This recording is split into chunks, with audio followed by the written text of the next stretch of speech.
Je suis Lolita Abois. Je suis en dernière année de parcours informatique et statistique à Polytech Lille.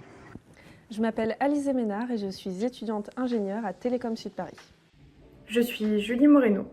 Je suis actuellement en dernière année d'école d'ingénieur en spécialité génie civil à l'INSA Toulouse. Je suis Eva Reg. Je suis élève ingénieur en seconde année à l'École nationale supérieure de chimie de Paris et un double cursus avec la faculté de pharmacie.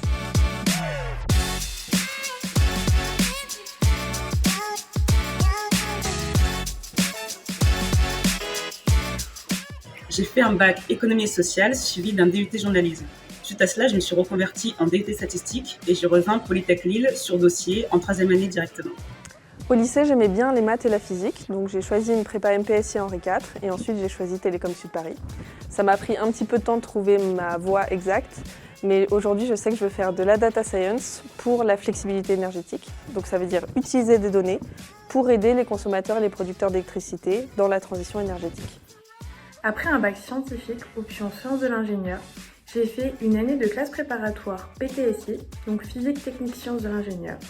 Puis je me suis réorientée vers un DUT génie civil en 2 ans et ce parcours il m'a permis d'intégrer l'INSA Toulouse en troisième année, directement en formation par alternance.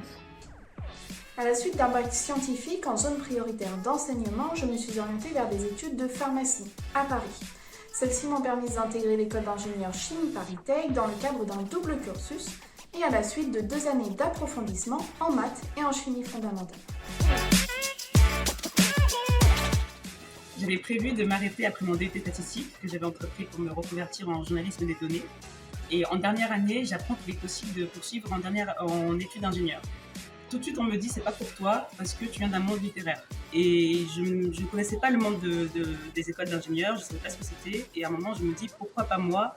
Qu'est-ce qu'il y a là-bas qui n'est pas accessible pour moi? Donc c'est par esprit de challenge, on va dire, que j'ai voulu poursuivre en études d'ingénieur. C'est en explorant différentes expériences que j'ai trouvé ma voie. J'ai fait 3 stages, un chez EDF, un dans la recherche de véhicules électriques et un stage de recherche dans la prédiction de la consommation des bâtiments. Et en parallèle, je me suis aussi engagée dans une asso étudiante qui organise un forum qui facilite l'accès à des carrières responsables, puis dans une association citoyenne qui œuvre pour la décarbonation des usages.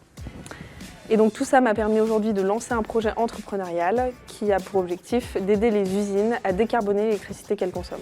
Donc c'est petit à petit que j'ai construit mon parcours. Depuis toujours, je suis passionnée par la construction et surtout l'impact que peuvent avoir les structures dans notre quotidien. Et pour moi, en fait, il n'y a rien de plus gratifiant que de passer à côté d'un bâtiment et de pouvoir avoir dit j'ai participé à la construction de tel ou tel projet.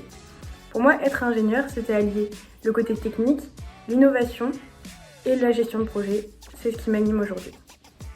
Faire des études d'ingénieur était pour moi une évidence. J'ai envie de comprendre en profondeur, de créer des solutions concrètes et d'avoir un impact positif à travers des projets innovants, tout en développant des compétences propres aux ingénieurs telles que la créativité, la polyvalence et mon esprit critique.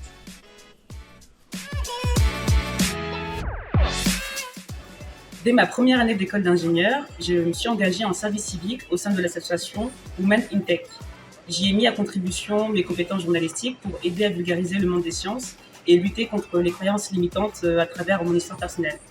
Ça, ce sont les 2 missions de l'association. Je suis aussi engagée depuis ma 2e année d'école d'ingé dans l'association Elle Bouge et nous intervenons dans les collèges et dans les lycées sur ces questions. En tant qu'ambassadrice de l'IMT, je vais à la rencontre d'adolescents pour leur présenter les parcours d'ingénieurs. Et je le fais parce que c'est important de montrer des rôles modèles aux collégiennes et aux lycéennes et de leur montrer les différentes voies possibles pour qu'elles aient la liberté de choisir leur avenir en toute connaissance de cause. Pour encourager les plus jeunes, et notamment les jeunes filles, à suivre des études scientifiques, j'interviens régulièrement sur des forums étudiants, mais aussi sur des conférences où je réalise des interventions dans les lycées, notamment pour partager mon parcours de femme dans le génie civil, mais aussi pour promouvoir les métiers de l'ingénierie en général. De plus, grâce au centre Gaston Berger, je suis devenue ambassadrice de la mixité homme-femme. J'ai aussi participé à des événements comme Sciences sans genre, Women on Board ou encore le challenge Innovatech du collectif Elle Bouge. Pour moi, c'est autant d'occasions qui permettent d'agir concrètement pour l'égalité des genres. Je suis l'une des fondatrices d'une association de tutorat de l'université Paris-Cité. Nous apportons notre aide pour une égalité sociale des chances. Également, j'interviens dans les quartiers défavorisés afin de promouvoir les études supérieures et j'insiste sur le fait qu'elles sont ouvertes et accessibles à tous, mais surtout à toutes. À travers ces actions, je montre aux jeunes qu'ils ont leur place partout et je leur donne l'envie et l'ambition de viser haut.